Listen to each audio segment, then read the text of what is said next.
धरती सुनहरी अंबर नीला, हर मौसम रंगीला। ऐसा देश है मेरा, हो ऐसा देश है मेरा।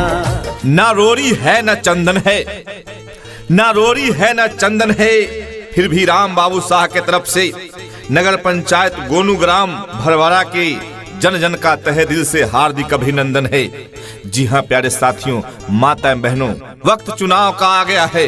आपको हर पद के लिए सोच समझकर मतदान करना है, ताकि आपके ग्राम का, आपके पंचायत का, आपके क्षेत्र का विकास हो सके। तो आइए, नगर पंचायत गोनू ग्राम भरवाड़ा के मुख्य पार्षद पद के लिए सबसे कर्मठ, सुयोग, शिक्षित, जुझारू, मिलनसार उम्मीदवार राम बाबू शाह, जिनके निवेदक हैं मनोज कुमार।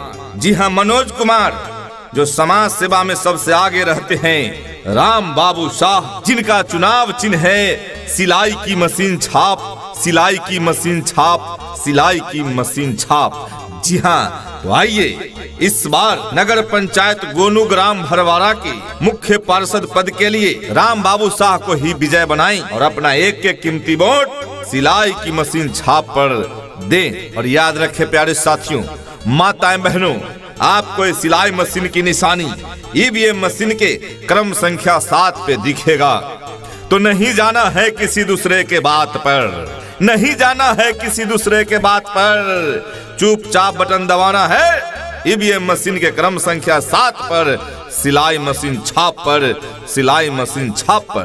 तो आइए आप सबों का अपना चुनाव चिन्ह सिलाई की मशीन छाप, सिलाई की मशीन छाप। राम बाबू शाह का चुनाव चिन्ह सिलाई की मशीन छाप, यानी नगर पंचायत गोनू ग्राम भरवाड़ा के हर एक मतदाता का चुनाव चिन्ह सिलाई मशीन छाप। जी हाँ, आइए इस बार राम बाबू शाह को ही विजय दिलाना है। राम बाबू शाह जिंदाबाद, जिंदाबाद जिंदाबाद। राम बाबू शाह जिंदाबाद, जिंदाबाद जिंदाबाद। सिलाई की मशीन छाप जिंदाबाद, जिंदाबाद जिंदाबाद। सिलाई की मशीन छाप जिंदाबाद, जिंदाबाद जिंदाबाद। मनोज कुमार जिंदाबाद, जिंदाबाद जिंदाबाद। मनोज कुमार जिंदाबाद, जिंदाबाद जिंदाबाद। नगर पंचायत गोनू ग्राम भरवाड़ा की जनता जिंदाबाद, जिंदाबाद जिंदाबाद। नगर पंचायत गोनू ग्राम भरवाड़ा की जनता जिंदाबाद, जिंदाबाद जिंदाबाद। इनकलाब जिंदाबाद, जिंदाबाद जिंदाबाद। छात्र नौजवान जिंदाबाद, जिंदाबाद जिंदाबाद। मजदूर किसान जिंदाबाद, जिंदाबाद जिंदाबाद। राम बाबू शाह के मुख्य पार्षद बनैहा, राम बाबू शाह के मुख्य पार्षद बनैहा, सिलाई के मशीन छाप बटन दबैहा। जोड़ी के कही वोट सब कोई दे, सुना चाची हो, चाची हो। राम बाबू शाह के मुख्य पार्षद बनैहा, सिलाई के मशीन छाप बटन दबैहा। जोड़ी के कही वोट सब कोई दे, सुना चाची हो, चाची हो। राम बाबू शाह के मुख्य पार्षद बनैहा, राम बाबू शाह के। झूठी मूठी बातों से आवाम को लड़ाते हैं, झूठी मूठी बातों से आवाम को लड़ाते हैं। ऐसे दानवों से होशियार होना चाहिए, आदमी से आदमी को प्यार होना चाहिए, प्यार होना चाहिए। हम दिन नहीं जो ढल जाएंगे, हम मौसम नहीं जो बदल जाएंगे। हम दिन नहीं जो ढल जाएंगे, हम मौसम नहीं जो बदल जाएंगे। बिना पद पर रहते हुए समाज सेवा करते आए हैं, तो कैसे वादा करके आगे मुकर जाएंगे। जी हाँ, ये कहना है राम बाबू शाह का, जो समाज सेवा में हरदम आगे रहते हैं। इनका कहना है कि अब हमें विकास भी करना है, और विकास करने के लिए हाथों में मजबूती चाहिए, एक पद चाहिए। तो आइए अपने ईमानदार प्रत्याशी राम बाबू शाह इन्हें ही दें। नगर पंचायत गोनू ग्राम भरवाड़ा के मुख्य पार्षद पद पर विजय दिलाएं। अपना एक एक कीमती वोट सिलाई मशीन छाप के सामने नीला बटन दबा कर दें, ताकि राम बाबू शाह मुख्य पार्षद पद पर विजय प्राप्त कर सके और आपके क्षेत्र का चौमुखी विकास करा सके। तो आइए याद रखें, ईवीएम मशीन के क्रम संख्या 7 पर सिलाई की मशीन छाप, सिलाई की मशीन छाप। और याद रखें प्यारे साथियों, माताएं बहनों, आपको इस सिलाई मशीन की निशानी ईवीएम मशीन के क्रम संख्या 7 पे दिखेगा। तो नहीं जाना है किसी दूसरे के बात पर, नहीं जाना है किसी दूसरे के बात पर, चुपचाप बटन दबाना है ईवीएम मशीन के क्रम संख्या 7 पर, सिलाई मशीन छाप पर, सिलाई मशीन छाप पर। राम बाबू शाह जिंदाबाद, जिंदाबाद जिंदाबाद, राम बाबू शाह जिंदाबाद, जिंदाबाद जिंदाबाद, सिलाई की मशीन छाप जिंदाबाद, जिंदाबाद जिंदाबाद, सिलाई की मशीन छाप जिंदाबाद, जिंदाबाद जिंदाबाद, मनोज कुमार जिंदाबाद, जिंदाबाद जिंदाबाद, मनोज कुमार जिंदाबाद, जिंदाबाद जिंदाबाद, नगर पंचायत गोनू ग्राम भरवाड़ा की जनता जिंदाबाद, जिंदाबाद जिंदाबाद, नगर पंचायत गोनू ग्राम भरवाड़ा की जनता जिंदाबाद, जिंदाबाद जिंदाबाद, इनकलाब जिंदाबाद, जिंदाबाद जिंदाबाद, छात्र नौजवान जिंदाबाद, जिंदाबाद जिंदाबाद, मजदूर किसान जिंदाबाद, जिंदाबाद जिंदाबाद। कर्मठ समाज से बिछै राम बाबू भैया और छै ईमानदार हो, कखनो मिलै छिन राम बाबू भैया त पूछै छिन समाचार हो।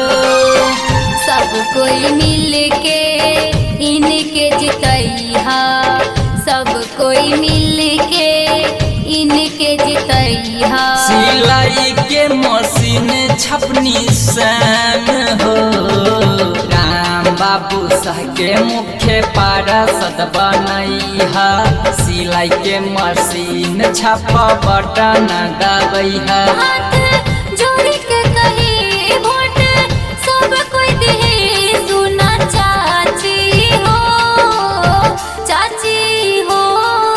राम बाबू शाह के मुख्य पार्षद बनैहा, राम बाबू शाह के। जी हाँ प्यारे साथियों, माताएं बहनों, वक्त चुनाव का है। आपके पास एक से बढ़कर एक चापलूस आते होंगे, लेकिन आपको चापलूसों की बात नहीं चाहिए, अपने क्षेत्र का विकास चाहिए। आवास से संबंधित समस्या हो या नली गली से संबंधित समस्या, किसानों को यदि योजनाओं का लाभ नहीं मिल रहा है तो वैसी समस्या, शिक्षा व्यवस्था में सुधार और सुचारू रूप से नल का जल घर घर और बिजली की समुचित व्यवस्था। जी हाँ, जहाँ भी जिस चीज की जरूरत हो हर कार्य को पूरा कराएंगे। जनता जनार्दन का ब्लॉक संबंधित एक भी कार्य जो नहीं हो पा रहा है उन कार्यों को करवाएंगे। क्षेत्र के अंदर जो भी जलाशय होगा उसका सौंदर्यीकरण कराएंगे। नई नई योजनाओं की जानकारी अमीर एवं गरीब सबों को देंगे और जिनके लिए जो योजना उपयुक्त होगा उनके लिए उस योजना को धरातल पर उतार कर बेरोजगारी दूर करने का काम करेंगे। अपने नगर पंचायत के अंदर लघु उद्योग एवं कुटीर उद्योग की स्थापना कराकर लोगों को रोजी रोटी मुहैया कराने का काम करेंगे। ऐसी नेक सोच लेकर आपके बीच मुख्य पार्षद पद के लिए कर्मठ सुयोग शिक्षित उम्मीदवार हैं राम बाबू शाह। जी हाँ, तो आइए इस बार नगर पंचायत गोनू ग्राम भरवाड़ा के मुख्य पार्षद पद के लिए राम बाबू शाह को ही विजय बनाएं और अपना एक एक कीमती वोट सिलाई की मशीन छाप पर दें। और याद रखें प्यारे साथियों, माताएं बहनों, आपको इस सिलाई मशीन की निशानी ईवीएम मशीन के क्रम संख्या 7 पे दिखेगा। तो आइए आप सबों का अपना चुनाव चिन्ह सिलाई की मशीन छाप, सिलाई की मशीन छाप। राम बाबू शाह का चुनाव चिन्ह सिलाई की मशीन छाप, यानी नगर पंचायत गोनू ग्राम भरवाड़ा के हर एक मतदाता का चुनाव चिन्ह सिलाई मशीन छाप। जी हाँ, आइए इस बार राम बाबू शाह को ही विजय दिलाना है। मनोज कुमार। जी हाँ, मनोज कुमार जो समाज सेवा में सबसे आगे रहते हैं।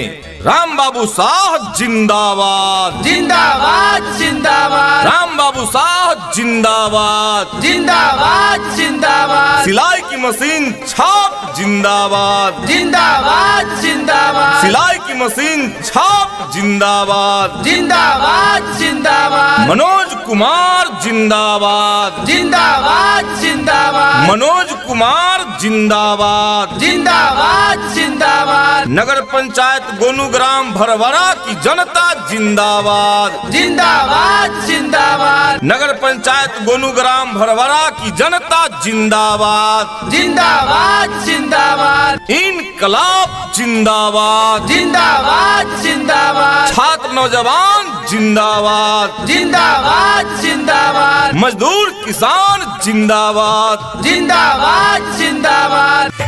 राम बाबू भैया के जीतई हो, चाची जीतई हो, बटन सिलाई मशीन छाप पर दवाई हो, बटन सिलाई मशीन छाप पर दवाई हो। राम बाबू भैया के जीतई हो, चाची जीतई हो, बटन सिलाई मशीन छाप पर दवाई हो, बटन सिलाई मशीन छाप पर दवाई हो। जी हाँ, आपके अपने योग्य, कर्मठ, विकास के लिए संघर्षशील और समाज सेवी उम्मीदवार जो समाज सेवा को ही अपना धर्म समझते हैं और आपके दुख दर्द को बखूबी समझते हैं और आपकी सारी समस्याएं सुलझाना चाहते हैं। राम बाबू शाह जिनके निवेदक हैं मनोज कुमार। आपके बीच एक से बढ़कर एक चापलूस आएंगे, दारू मुर्गा भात की बात करेंगे, लेकिन नहीं जाना है मुर्गा और भात पर, नहीं जाना है मुर्गा और भात पर। चौमुखी विकास के लिए बटन दबाना है क्रम संख्या 7 पर, सिलाई मशीन छाप पर। आइए काका काकी दादा दादी छात्र नौजवान मजदूर किसान अपनी एक एक कीमती वोट चट्टानी एकता दिखाते हुए सिलाई मशीन छाप पर दें और इस बार नगर पंचायत गोनूग्राम भरवारा से मुख्य पार्षद पद पर राम बाबू शाह को ही विजय दिलाएं। इनके निवेदक मनोज कुमार की हाथों में मजबूती दें। तो आप सबों का अपना चुनाव चिन्ह सिलाई की मशीन छाप, सिलाई की मशीन छाप। माताएं बहनों, आपको इस सिलाई मशीन की निशानी ईवीएम मशीन के क्रम संख्या 7 पे दिखेगा।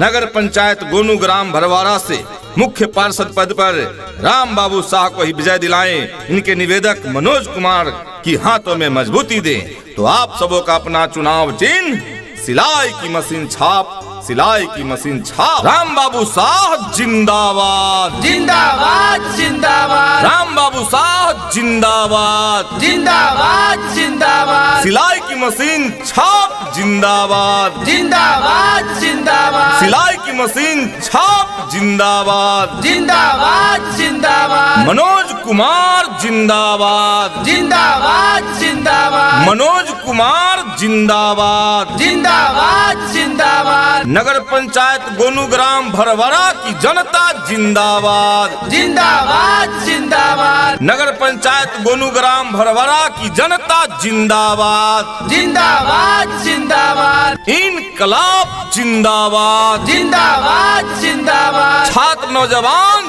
जिंदाबाद जिंदाबाद जिंदाबाद, मजदूर किसान जिंदाबाद जिंदाबाद जिंदाबाद। जहाँ डाल डाल पर सोने की चिड़िया करती है बसेरा, वो भारत देश है मेरा, वो भारत देश है मेरा।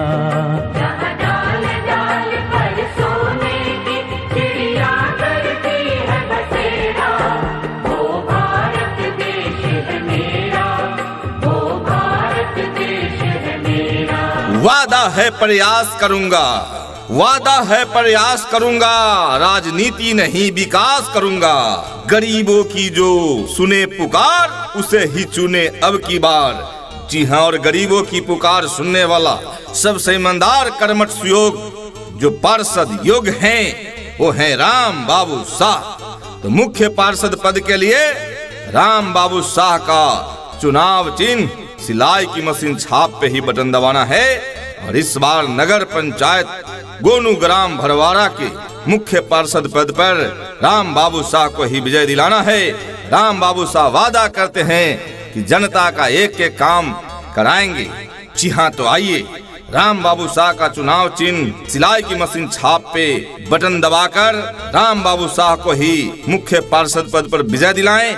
इनके निवेदक मनोज कुमार की हाथों में मजबूती दें। माताएं बहनों, आपको इस सिलाई मशीन की निशानी ईवीएम मशीन के क्रम संख्या 7 पे दिखेगा। राम बाबू शाह जिंदाबाद, जिंदाबाद जिंदाबाद, राम बाबू शाह जिंदाबाद, जिंदाबाद जिंदाबाद, सिलाई की मशीन छाप जिंदाबाद, जिंदाबाद जिंदाबाद, सिलाई की मशीन छाप जिंदाबाद, जिंदाबाद जिंदाबाद, मनोज कुमार जिंदाबाद, जिंदाबाद जिंदाबाद, मनोज कुमार जिंदाबाद, जिंदाबाद जिंदाबाद, नगर पंचायत गोनू ग्राम भरवाड़ा की जनता जिंदाबाद, जिंदाबाद जिंदाबाद, नगर पंचायत गोनू ग्राम भरवाड़ा की जनता जिंदाबाद, जिंदाबाद जिंदाबाद, इनकलाब जिंदाबाद, जिंदाबाद जिंदाबाद, छात्र नौजवान जिंदाबाद, जिंदाबाद जिंदाबाद, मजदूर किसान जिंदाबाद, जिंदाबाद जिंदाबाद।